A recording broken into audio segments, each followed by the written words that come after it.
ഒരുപാട് വട്ടം ഞാൻ തിരുപ്പൂർ വന്നിട്ടുണ്ട്. ഈ ഒരു വീഡിയോ ഇട്ടതിന് ശേഷം എനിക്ക് കുറേ മെസ്സേജ് വന്നിട്ടുണ്ടായിരുന്നു കേട്ടോ, നീ വർക്ക് വീണ്ടും തിരുപ്പൂരേക്ക് മാറിയോ എന്നൊക്കെ ചോദിച്ചിട്ട്. കാരണം ഞാൻ 1 വർഷം മുന്നേ എവിടെയായിരുന്നു കേട്ടോ വർക്ക് ചെയ്തിട്ടുണ്ടായിരുന്നത്.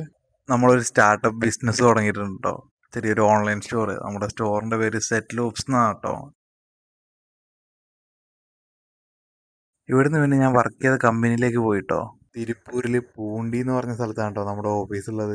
നമ്മളെ പിക്ക് ചെയ്യാൻ വേണ്ടിയിട്ട് നമ്മുടെ ഇവിടെയുള്ള ചെക്കന്മാരൊക്കെ വന്നിട്ടുണ്ടായിരുന്നു കേട്ടോ. ഇവരൊക്കെ കണ്ടിട്ട് 1 വർഷത്തിന് മേലെ. പക്ഷെ ഇവരുടെ ഒരു സ്നേഹം ഉണ്ടല്ലോ മക്കളെ, അത് തമിഴ്നാട്ടിലെ കുറച്ച് ഫ്രണ്ട്സ് ഉള്ളവർക്ക് അറിയാൻ പറ്റും ഇവരെങ്ങനെയാണ്, ഇവരെന്താണെന്ന് കേട്ടോ. അത് നമുക്ക് മനസ്സിലാക്കാനേ പറ്റില്ല ഇവരെ. അങ്ങനെ ട്രിപ്പിൾ അടിച്ച് പോയിട്ട് നമുക്ക് പോലീസിൻ്റെ കയ്യിൽ നിന്ന് ഫൈനൊക്കെ കിട്ടിയിട്ട് 1000 രൂപ. ഇവരൊക്കെ നമ്മളെ റെയിൽവേ സ്റ്റേഷനിലേക്ക് കൊണ്ടുവിടാൻ വന്നിട്ടുണ്ടായിരുന്നു കേട്ടോ. പക്ഷേ ഇവർ പോകുമ്പോൾ വല്ലാതെ സങ്കടമായി പോയടാ. ഇവർക്കൊക്കെ തിരിച്ചൊരു 30 കിലോമീറ്ററിൻ്റെ മേലെ എത്തണം വീട്ടിലേക്ക് എത്താൻ വേണ്ടിയിട്ട്. കൂടെ വന്ന ഒരു വണ്ടിയിൽ പെട്രോളും കഴിഞ്ഞു പോയി. അതാണ് വിഷമായി പോയത്. ഒന്നാമെന്ന് വെച്ചാൽ നല്ല ലേറ്റ് ആയിട്ടുണ്ടായിരുന്നു, ഒരു 12 മണിയൊക്കെ കഴിഞ്ഞിട്ടുണ്ടായിരുന്നു. ഇവന്മാരിവിടെ പെട്ട് നിൽക്കുമ്പോൾ നമ്മളോട് പറയാം, എടാ സേഫായിട്ട് പോയിട്ട് വാ. നമ്മൾ അങ്ങോട്ട് പറയേണ്ട വർദ്ധാനം ഇവന്മാർ ഇങ്ങോട്ട് പറയുന്നു. അപ്പോൾ guys bye, guys bye bye bye bye bye bye.